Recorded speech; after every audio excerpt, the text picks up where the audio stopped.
বিসমিল্লাহির রহমানির রহিম। আজকের এই জনসভার সম্মানিত সভাপতি, মঞ্চে উপস্থিত স্থায়ী কমিটির সম্মানিত সদস্য যেমন নজরুল ইসলাম খান, উপস্থিত সম্মানিত নেতা জনাব ফজলুর রহমান সহ উপস্থিত নেতৃবৃন্দ, মঞ্চে উপস্থিত আন্দোলনে শহীদ পরিবারের সদস্যবৃন্দ, উপস্থিত আন্দোলনে ক্ষতিগ্রস্ত পরিবারের সদস্যবৃন্দ, আমার সামনে উপস্থিত কিশোরগঞ্জবাসী, কিশোরগঞ্জের বিভিন্ন এলাকা থেকে আগত প্রিয় ভাই ও বোনেরা, আসসালামু আলাইকুম। প্রিয় ভাই বোনেরা, আজকে আমরা সকলে এই মাঠে, আপনারা এই যে হাজারো মানুষ এই মাঠে আপনারা একত্রিত হয়েছেন আজকে আজকে আমরা এখানে একটি মুক্ত পরিবেশে কথা বলছি, একটি ভয়হীন পরিবেশে আমরা সকলে কথা বলছি। একটু আগে আপনারা দেখেছেন মঞ্চে কিছু মানুষ কথা বলেছেন। কোন সেই মানুষগুলো? যেই মানুষগুলো স্বজনদেরকে তারা হারিয়েছেন বিগত স্বৈরাচার আন্দোলনের সময়। আমরা কিছু মানুষের বক্তব্য শুনেছি যারা নিজেরা শারীরিকভাবে ক্ষতিগ্রস্ত হয়েছেন, নির্যাতিত হয়েছেন, অত্যাচারিত হয়েছেন বিগত স্বৈরাচারের বিরুদ্ধে আন্দোলনের সময়। প্রিয় ভাই বোনেরা, এই যেই মানুষগুলোর কথা আমরা শুনেছি, সেই মানুষগুলোকে সম্মান জানানোর জন্য, শ্রদ্ধা জানানোর জন্য, সেই শহীদ পরিবারের স্বজনদেরকে, শহীদ পরিবারের সদস্যদেরকে সম্মান জানানোর জন্য আজ আমরা সকলে একত্রিত হয়েছি। এই যে যেই ভয়হীন পরিবেশে আজ আমরা এখানে আলাপ করছি, কথা বলছি, একত্রিত হয়েছি, সমবেত হয়েছি, এই শঙ্কামুক্ত পরিবেশে যে আমরা আজ একত্রিত হয়েছি, এই সময়টার জন্য বিগত 17 বছর এই দেশের মানুষকে অপেক্ষা করতে হয়েছে। এই পরিবেশটির জন্য দীর্ঘ 17 বছর এই দেশের মানুষকে আত্মত্যাগ করতে হয়েছে, সংগ্রাম করতে হয়েছে, প্রতিবাদ প্রতিরোধ গড়ে তুলতে হয়েছে। 17 জন মানুষকে আমরা, এই কিশোরগঞ্জের মানুষকে আমরা হারিয়েছি, যারা আত্মত্যাগ করেছেন এই দেশের মানুষের অধিকারের জন্য, নিজেদের জীবনকে আত্মত্যাগ করেছেন। 16 জন মানুষ আছেন যারা বিভিন্নভাবে ক্ষতিগ্রস্ত হয়েছেন শারীরিকভাবে, যারা ভয় পাননি, পিছিয়ে যাননি, যারা দেশের মানুষের অধিকারের কথা বলতে গিয়ে। প্রিয় ভাই বোনেরা, সারা বাংলাদেশে এরকম হাজারো মানুষ আছে, হাজারো শহীদ পরিবার আছে, যারা হাজারো শহীদ আছে, যারা আত্মত্যাগ করেছেন বিগত 17 বছরে। বিশেষ করে গত জুলাই আগস্ট মাসেই হাজারো হাজারো মানুষ আছে যাদেরকে হত্যা করা হয়েছে শুধু ঢাকা শহরেই। এর বাইরে বহু মানুষ যারা বিভিন্নভাবে ক্ষতিগ্রস্ত হয়েছেন। বিএনপি সহ, বিএনপিরই শুধু 50 লক্ষ, 60 লক্ষের মতন নেতা কর্মী যারা বিগত স্বৈরাচারের সময় বিভিন্নভাবে নির্যাতিত হয়েছেন, অত্যাচারিত হয়েছেন। বিএনপির বাইরেও বহু আরো রাজনৈতিক দল আছে যাদের সদস্যরা একইভাবে বিএনপির নেতা কর্মীদের মতন অত্যাচারিত হয়েছে, নির্যাতিত হয়েছে। প্রিয় ভাই বোনেরা, এই যে এত মানুষ শহীদ হয়েছেন, এত মানুষ আত্মত্যাগ করেছেন, এত মানুষ নির্যাতিত হয়েছেন, কেন এই মানুষগুলো আত্মত্যাগ করলেন, নির্যাতিত হলেন? কারণ একটাই, এই মানুষগুলো বাংলাদেশের মানুষের, সাধারণ মানুষের রাজনৈতিক অধিকার নিশ্চিত করতে চেয়েছিল। আমরা যে আজকে মুক্ত পরিবেশে কথা বলছি, এইরকম একটি মুক্ত পরিবেশের নিশ্চয়তা নিশ্চিত করতে চেয়েছিল এই মানুষগুলো। কিন্তু আমরা দেখেছি স্বৈরাচার দাবিয়ে রাখতে চেয়েছিল এই বাংলাদেশের মানুষকে। প্রিয় ভাই বোনেরা, এই বাংলাদেশের মানুষ দেখিয়ে দিয়েছে যে তারা গুলির সামনে নিজেদের বুক পেতে দিতে রাজি, তারপরেও বাংলাদেশের মানুষ স্বৈরাচারকে মেনে নিতে রাজি না। এবং সেই জন্যই হাজারো মানুষের আত্মত্যাগের বিনিময় আজ আমরা এই বাংলাদেশকে পেয়েছি। ৭১ সালে যেমন লক্ষ শহীদের আত্মত্যাগের বিনিময় এই দেশ স্বাধীন হয়েছিল, আবারও 2024 সালের আগস্ট মাসে আমরা এই দেশের স্বাধীনতা, সার্বভৌমত্ব এবং মানুষের অধিকার নিশ্চিত করে স্বৈরাচারকে বিদায় করতে সক্ষম হয়েছি জনগণের সংগ্রামের মাধ্যমে, জন অভ্যুত্থানের মাধ্যমে। প্রিয় ভাই বোনেরা, এই যে এই আত্মত্যাগ, এই যে এই বিসর্জন, এটিকে আমাদের ধরে রাখতে হবে, এটির মূল্য আমাদেরকে দিতে হবে।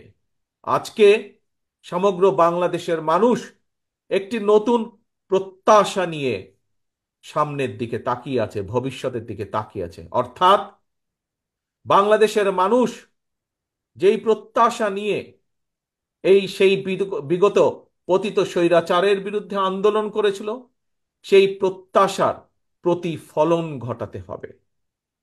1971 সালে যেভাবে মুক্তিযোদ্ধারা নিজেদের জীবন বিসর্জন দিয়েছিলেন, এটি সাম্যের বাংলাদেশ তৈরির জন্য, একটি মানবিক বাংলাদেশ তৈরির জন্য, যেই বাংলাদেশে মানুষ মুক্তভাবে কথা বলতে পারবে, যে বাংলাদেশে মানুষ তারা তাদের নিজেদের রাজনৈতিক অধিকার প্রয়োগ করতে পারবে, যে বাংলাদেশে মানুষ অর্থনৈতিকভাবে মুক্তি অর্জন করতে পারবে, সেই বাংলাদেশকে আমাদের গড়ে তুলতে হবে। প্রিয় ভাই বোনেরা, আজ স্বৈরাচারের পতন হয়েছে। স্বৈরাচারের পতন হবার পরেও স্বৈরাচারের কিছু প্রেতাত্মারা কিন্তু এখনো দেশে রয়ে গিয়েছে। আমরা বারে বারে বলেছি, আমরা বারে বারে বলছি, আবারও বলেছি, আবারও বলতে চাই যে আজকে লাখো জনতার আত্মত্যাগের বিনিময় যে অন্তর্বর্তীকালীন সরকার প্রতিষ্ঠিত হয়েছে, এই সরকার জনগণের রাজনৈতিক যে প্রত্যাশা, জনগণের রাজনৈতিক যে অধিকার, যার জন্য বাংলাদেশের মানুষ বিগত 17 বছর ধরে সংগ্রাম করছে, সেই অধিকার যাতে সঠিকভাবে প্রতিষ্ঠিত হয় তার জন্য তারা পদক্ষেপ গ্রহণ করবে। কিন্তু এটিও সতর্কভাবে খেয়াল রাখতে হবে আমাদেরকে যে তারা এই কাজটি, জনগণের এই কাজটি করতে গিয়ে জনগণের রাজনৈতিক অধিকার প্রতিষ্ঠা যে কাজ, সেটি করতে গিয়ে এমন কোনো পরিস্থিতির উদ্ভব যেন না হয় যাতে করে স্বৈরাচারের প্রেতাত্মারা বসে নেই, তারা তাদের ষড়যন্ত্রকে অব্যাহত রেখেছে। কাজে প্রিয় ভাই বোনেরা, গণতন্ত্রের পক্ষের সকল রাজনৈতিক দল, গণতন্ত্রের পক্ষের প্রতিটি মানুষকে আজ সতর্ক থাকতে হবে। প্রিয় ভাই বোনেরা, আজকে সমগ্র বাংলাদেশের মানুষ প্রত্যাশা করছে, কি প্রত্যাশা করছে? যে তাদের প্রিয় দল বাংলাদেশ জাতীয়তাবাদী দল বিএনপি ইনশাল্লাহ জনগণের সমর্থন নিয়ে আগামীতে সরকার গঠন করতে সক্ষম হলে বাংলাদেশের মানুষের প্রত্যাশার যেই বাংলাদেশ, সেই প্রত্যাশার বাংলাদেশ গড়ে তোলার কাজ করবে। প্রিয় ভাই বোনেরা, গত কয়েকদিন ধরে আমি একটি কথা বলেছি, নিশ্চয়ই আপনারাও সেই কথাগুলো শুনেছেন, বিভিন্ন জনসভায় আমি বলেছি, আজ আপনাদের সামনেও সেই কথা বলতে চাই। আমরা একটি পর্যায় অতিক্রম করে এসেছি, যেই পর্যায়টা ছিল স্বৈরাচারের পতন ঘটিয়ে দেশের মানুষের কে মুক্ত করা। প্রিয় ভাই বোনেরা, স্বৈরাচারের পতন হয়েছে, বাংলাদেশের মানুষ স্বৈরাচার মুক্ত হয়েছে, কিন্তু এর পাশাপাশি আমাদেরকে দেশ গড়ে তুলতে হবে, দেশকে ঐক্যবদ্ধ করতে হবে, দেশকে সামনে নিয়ে যেতে হবে, পৃথিবীর বুকে বাংলাদেশকে গড়ে তুলতে হবে একটি সম্ভাবনাময় দেশ, একটি সম্ভাবনাময় জাতি হিসাবে। বাংলাদেশের মানুষের অর্থনৈতিক মুক্তির সংগ্রামেও জয় যুক্ত হতে হবে, বাংলাদেশের মানুষের অর্থনৈতিক সংগ্রামেও আমাদেরকে জয় পেতে হবে। তাহলেই একমাত্র আমরা আমাদের যে আন্দোলন সেইটির কাঙ্ক্ষিত লক্ষ্যে আমরা পৌঁছতে সক্ষম হব। আমার সাথে বাংলাদেশের বহু লক্ষ কোটি মানুষ বিশ্বাস করে, বিশেষ করে আজকের তরুণ প্রজন্মের যারা সদস্য, তারা সকলেই বিশ্বাস করেন কি, যে এই বাংলাদেশটি এবং বাংলাদেশের মানুষ একটি সম্ভাবনাময় জাতি। এই বাংলাদেশ একটি সম্ভাবনাময় দেশ। শুধু প্রয়োজন সঠিক পরিকল্পনা, শুধু প্রয়োজন সঠিক নেতৃত্বের। প্রিয় ভাই বোনেরা, যদি আমরা রাজনৈতিক ক্ষমতা অর্জনের মাধ্যমে আমরা যদি সঠিক মানুষগুলোর হাতে এই দেশ এবং জাতির নেতৃত্ব তুলে দিতে সক্ষম হই, এই দেশের মানুষকে যদি আমরা সুযোগ করে দিতে পারি যে কারা তাদের নেতৃত্ব দিবে, সেই দায়িত্ব যদি আমরা মানুষের হাতে তুলে দিতে পারি, আমি ব্যক্তিগতভাবে বিশ্বাস করি তাহলে সেই দায়িত্বপ্রাপ্ত সঠিক ব্যক্তিবর্গ, সঠিক ব্যক্তিগণ এই জাতিকে সঠিকভাবে নেতৃত্ব দিতে পারবে। যেই নেতৃত্বের মাধ্যমে এই দেশের মানুষ একদিকে যেমন রাজনৈতিক অধিকার প্রতিষ্ঠিত করতে পারবে, একই সাথে অর্থনৈতিক মুক্তিও অর্জন করা সম্ভব সেই সঠিক ব্যক্তিদের নেতৃত্বের মাধ্যমে। প্রিয় ভাই বোনেরা, বাংলাদেশের প্রত্যেকটি, সমগ্র বাংলাদেশ যেমন একটি সম্ভাবনাময় দেশ, ঠিক একইভাবে আমি বিশ্বাস করি বাংলাদেশের প্রতিটি অঞ্চল, প্রতিটি জেলা একটি সম্ভাবনাময় এলাকা। আমরা আজ কিশোরগঞ্জে এই জনসভাটি অনুষ্ঠিত হচ্ছে আমাদের।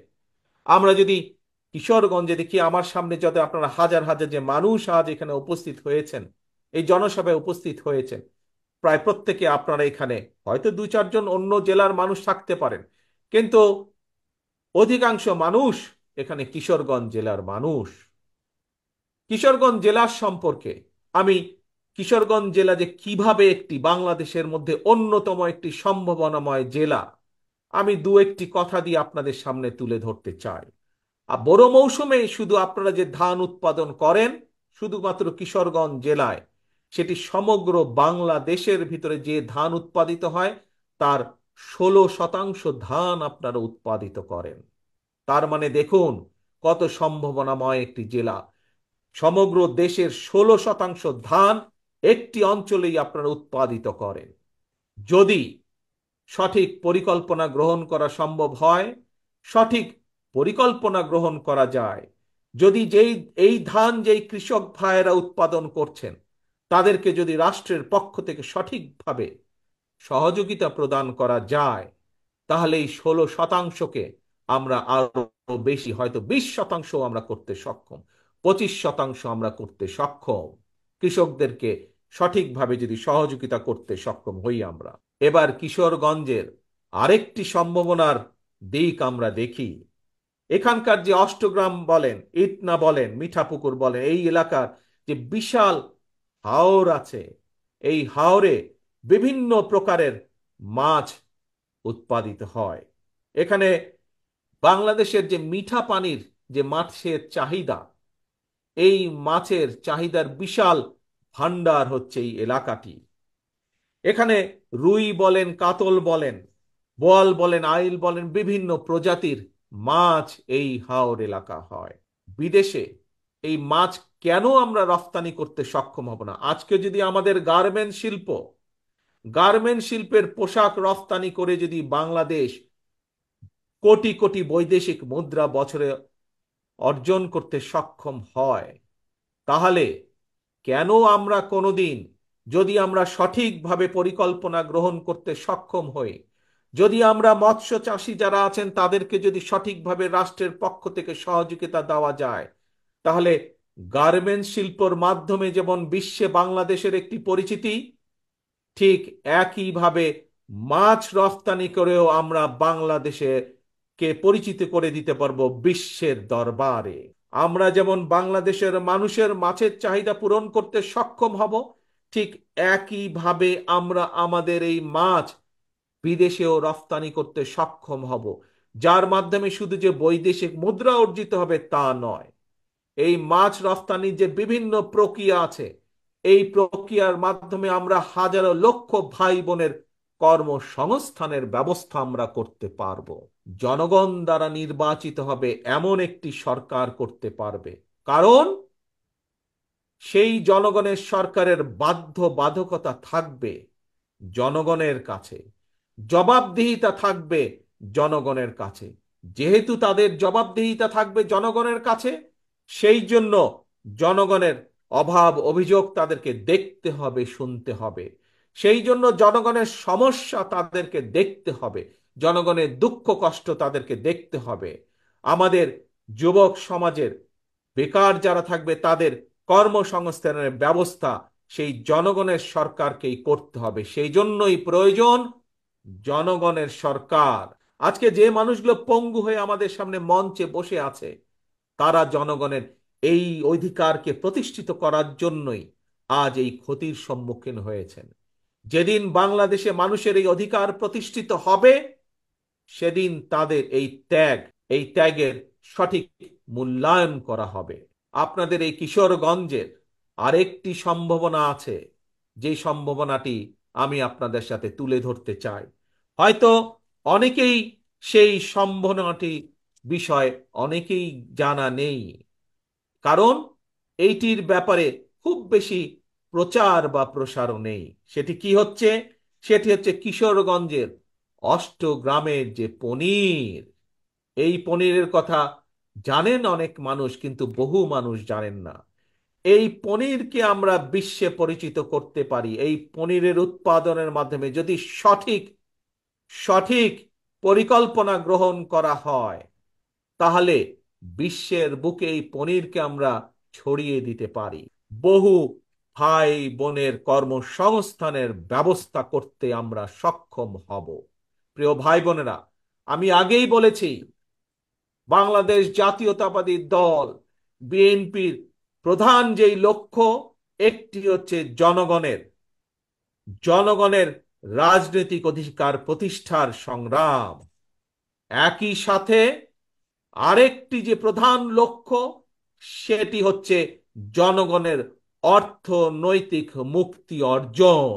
বাংলাদেশ জাতীয়তাবাদী দল চায়, এই যে আপনারা আজকে মাঠে যে হাজার হাজার মানুষ যারা এখানে উপস্থিত হয়েছেন, আপনাদের মতন সারা বাংলাদেশে এরকম গ্রামে গঞ্জে ছড়িয়ে থাকা যে কোটি কোটি মানুষ, সাধারণ মানুষ আছে, প্রত্যেকটি মানুষকে অর্থনৈতিকভাবে শক্তিশালী বুনিয়াদের উপরে বিএনপি মানুষকে প্রতিষ্ঠিত করতে চায়। এটি হচ্ছে বাংলাদেশ জাতীয়তাবাদী দলের অন্যতম লক্ষ্য, দেশের মানুষের জন্য কাজ করার অতীতের মতন। তাহলে আগামী দিনে আমি একটি কাজ করতে চাই এই বাংলাদেশের মানুষের জন্য। বিশেষ করে গ্রাম থেকে শুরু করব এই কাজটি, ধীরে ধীরে হয়তো শহর পর্যায়ে যাব আমরা। কিন্তু যেহেতু বাংলাদেশের অধিকাংশ মানুষ বসবাস করেন বাংলাদেশের গ্রামগুলোতে, জেলা পর্যায়ে, উপজেলা বা থানা পর্যায়ে, গ্রাম পর্যায়ে, সেই জন্য তাদের কাছে এই পরিকল্পনা বা কাজটি আমি নিয়ে যেতে চাই। কি সেই আমার পরিকল্পনা?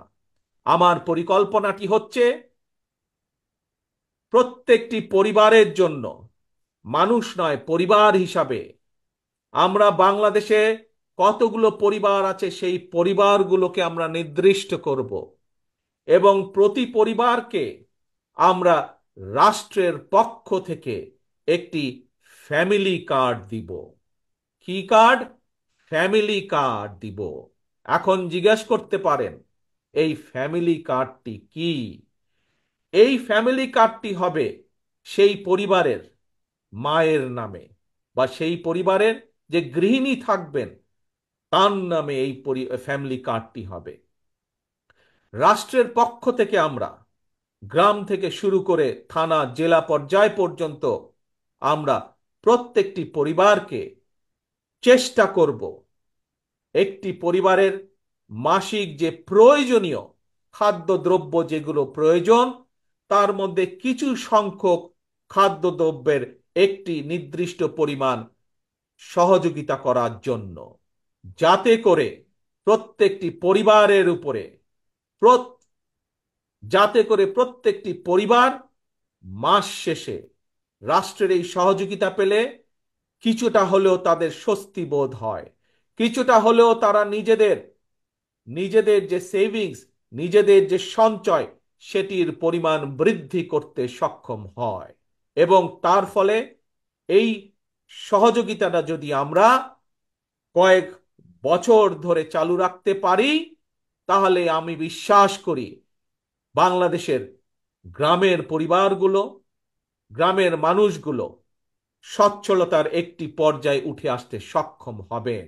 অর্থাৎ রাষ্ট্র সরাসরিভাবে প্রত্যেকটি পরিবারের পাশে, রাষ্ট্রের সামর্থ্য অনুযায়ী প্রত্যেকটি পরিবারের পাশে দাঁড়ানোর চেষ্টা করবে, তাদেরকে সহযোগিতা করার চেষ্টা করবে, তাদেরকে সাহায্য করার চেষ্টা করবে, যাতে করে তারা স্বাবলম্বী হয়ে উঠতে পারে। আপনাদের সামনে আজ আমি যেই কথাগুলো তুলে ধরলাম, যেই কথাগুলো আপনাদের সামনে আমি বললাম, তার লক্ষ্য এবং উদ্দেশ্য একটি। কি সেই লক্ষ্য এবং উদ্দেশ্য? বাংলাদেশকে সামনে নিয়ে যাওয়া।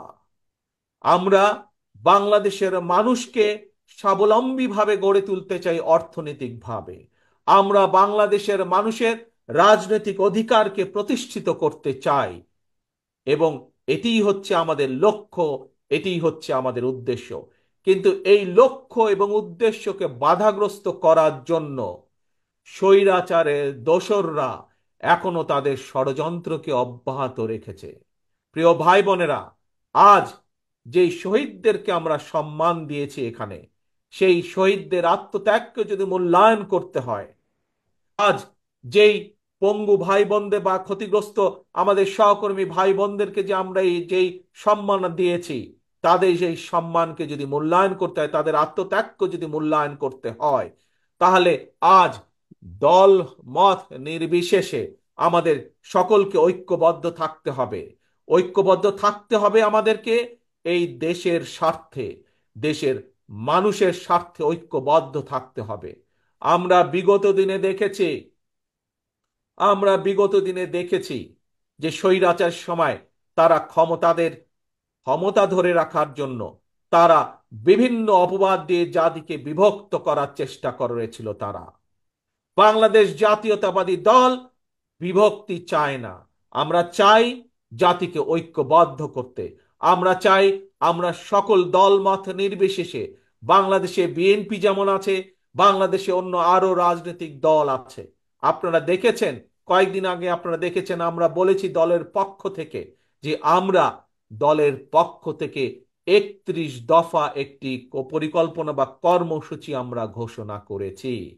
এই 31 দফায় আমরা পরিষ্কারভাবে তুলে ধরেছি যে আমরা চাই আমরা সকলকে নিয়ে সরকার গঠন করতে।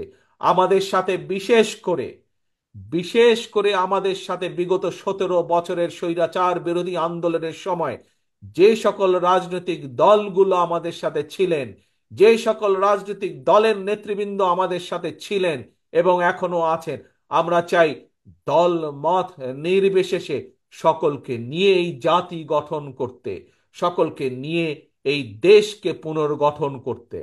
প্রিয় ভাই বোনেরা, প্রিয় ভাই বোনেরা, দেশনেত্রী খালেদা জিয়া একটি কথা বলেছিলেন যে এই দেশের বাইরে দেশনেত্রী খালেদা জিয়ার কোনো ঠিকানা নেই।